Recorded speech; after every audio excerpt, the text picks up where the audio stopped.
नमस्कार, one India Hindi में आपका स्वागत है। मैं हूं शिखा धूरिया। 7 फरवरी रविवार का वो दिन जब उत्तराखंड में कुदरत ने अपना कहर ढाया। चमोली जिले में जिस ग्लेशियर की फटने से भारी तबाही मची है, इसकी चेतावनी उत्तराखंड के वैज्ञानिकों ने 8 महीने पहले ही कर दी थी। तब वैज्ञानिकों ने कहा था कि उत्तराखंड, जम्मू कश्मीर और हिमाचल के कई इलाकों में ऐसे ग्लेशियर हैं जो कभी भी फट सकते हैं। उन्होंने इस बारे में जम्मू कश्मीर के काराकोरम रेंज में स्थित श्योक नदी का उदाहरण दिया था। करीब 8 महीने पहले वैज्ञानिकों ने बताया था कि श्योक नदी के प्रवाह को एक ग्लेशियर ने रोक दिया है। इसकी वजह से अब वहां एक बड़ी झील बन गई है। झील में ज्यादा पानी जमा हुआ तो उसके फटने की आशंका है। ये चेतावनी दी थी देहरादून के वाडिया इंस्टीट्यूट ऑफ जियोलॉजी के वैज्ञानिकों ने चेताया था कि जम्मू कश्मीर काराकोरम रेंज समेत पूरे हिमालय क्षेत्र में ग्लेशियर द्वारा नदी का प्रवाह रोकने पर कई झीलें बनी हैं और ये एक बेहद ही खतरनाक स्थिति है। 2013 की आपदा के बाद से वैज्ञानिक लगातार हिमालय पर रिसर्च कर रहे हैं। देहरादून के भू विज्ञान संस्थान के शोधकर्ताओं ने एक बड़ी चेतावनी जारी की है। उनके मुताबिक ग्लेशियर के कारण बनने वाली झीलें बड़े खतरे का कारण बन सकती है। 2013 की भीषण आपदा इसका जीता जागता उदाहरण है कि किस तरह से एक झील के फट जाने से उत्तराखंड में तबाही का तांडव हुआ था।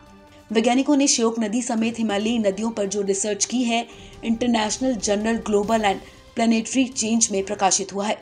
इस रिसर्च में दुनिया के विख्यात जियोलॉजिस्ट प्रोफेसर केनेथ हेविट ने भी मदद की है।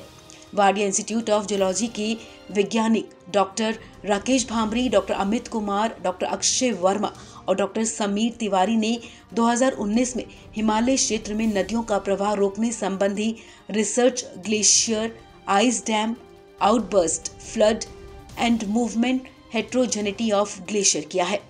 स्टडी में साइंटिस्ट ने श्योक नदी के आसपास के हिमालय क्षेत्र में 145 लेक आउटबर्स्ट की घटनाओं का जिक्र किया है। इन सारी घटनाओं के रिकॉर्ड की एनालिसिस करने के बाद ये रिपोर्ट तैयार की गई है। रिसर्च में पता चला है कि हिमालय क्षेत्र की करीब सभी घाटियों में स्थित ग्लेशियर तेजी से पिघल रहे हैं, लेकिन पाक अधिकृत कश्मीर वाले काराकोरम क्षेत्र में ग्लेशियर में बर्फ की मात्रा बढ़ रही है। इसलिए ये ग्लेशियर जब बड़े होते हैं तो ये नदियों के प्रवाह को रोकते हैं। इस प्रक्रिया में ग्लेशियर के ऊपरी हिस्से की बर्फ तेजी से निचले हिस्से की तरफ आती है। डॉक्टर राकेश भांबरी ने अपनी रिपोर्ट में लिखा कि हिमालयी क्षेत्रों में ग्लेशियर की स्थिति की लगातार निगरानी बेहद ही जरूरी है। हम समय रहते चेतावनी का सिस्टम विकसित करना चाहते हैं। इससे आबादी वाले इलाकों को होने वाले नुकसान से बचाया जा सकता है।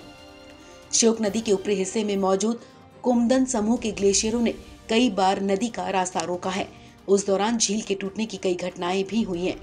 वैज्ञानिकों के मुताबिक इस समय क्यागर, खुर्दोपिन और सिस्पर ग्लेशियर ने काराकोरम रेंज की नदियों के प्रवाह को कई बार रोककर झील बनाई है।